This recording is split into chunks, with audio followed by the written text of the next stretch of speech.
Good day, everyone. Welcome to today's virtual lesson on teaching technique, Teach Like a Champion version 2.0.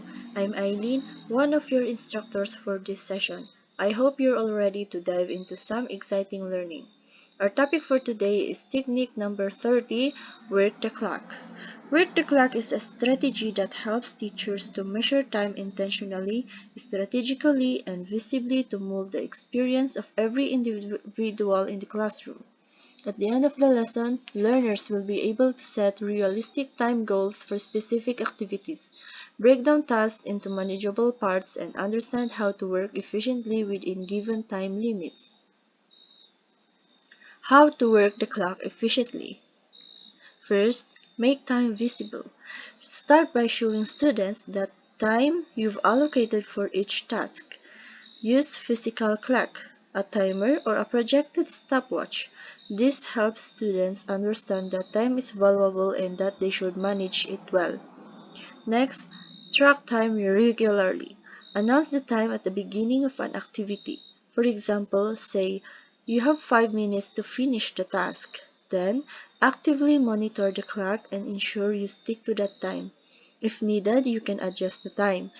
Like, let's add 2 more minutes, or you can say, we're stopping a minute early because your responses are great.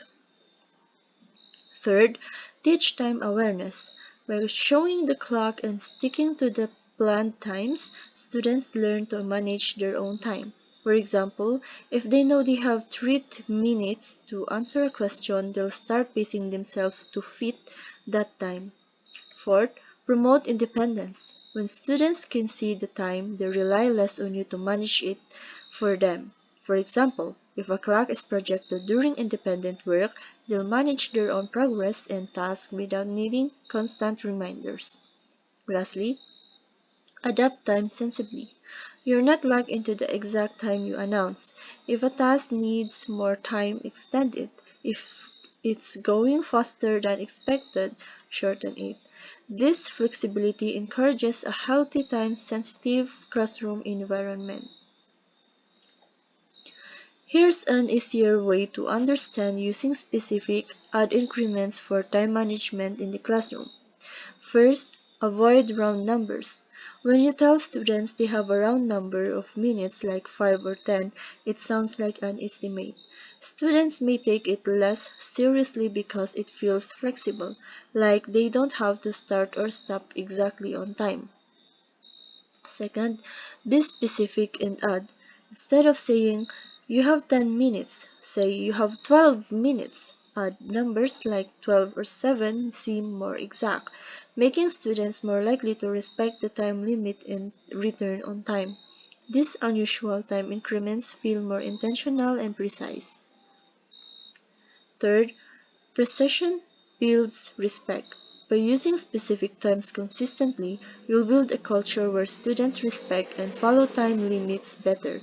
Over time, even when you do use round numbers, students will take them seriously because they've learned that time is important in your class. How to use countdowns effectively in the classroom. A countdown is when you tell students they have a set amount of time to complete a task or transition. For example, you have 5 minutes to finish up.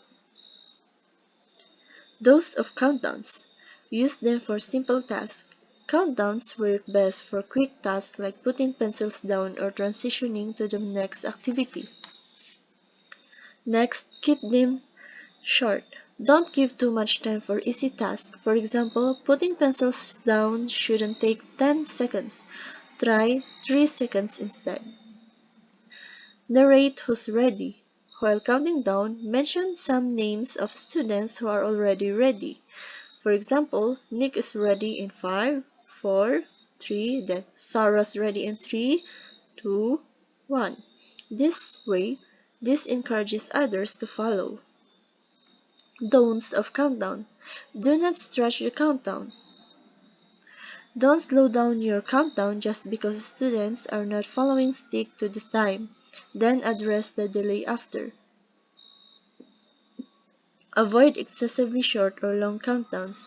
Don't rush with very short times, but also don't drag them out.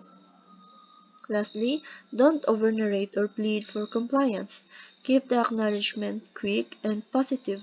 Don't beg for students to follow along or overpraise them for doing the basic task.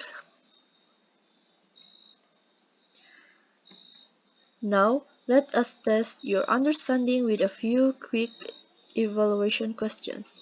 I'll ask the question and I want you to pause the video to think about your answer. Identify what is asked. Ready? Here is the first question. Announce the time at the beginning of an activity.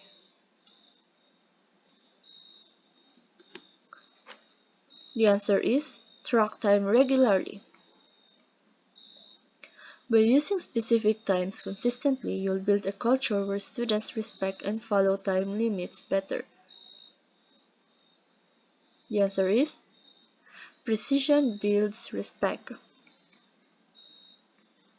This is where you tell the students the amount of time to complete a task or transition.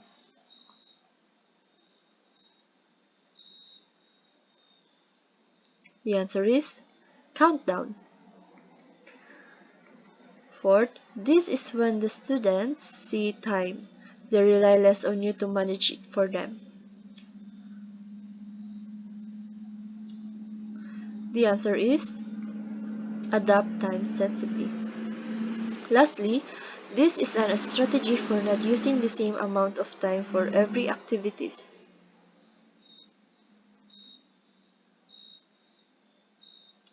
The answer is being specific and adds. For the recap, how to work the clock effectively.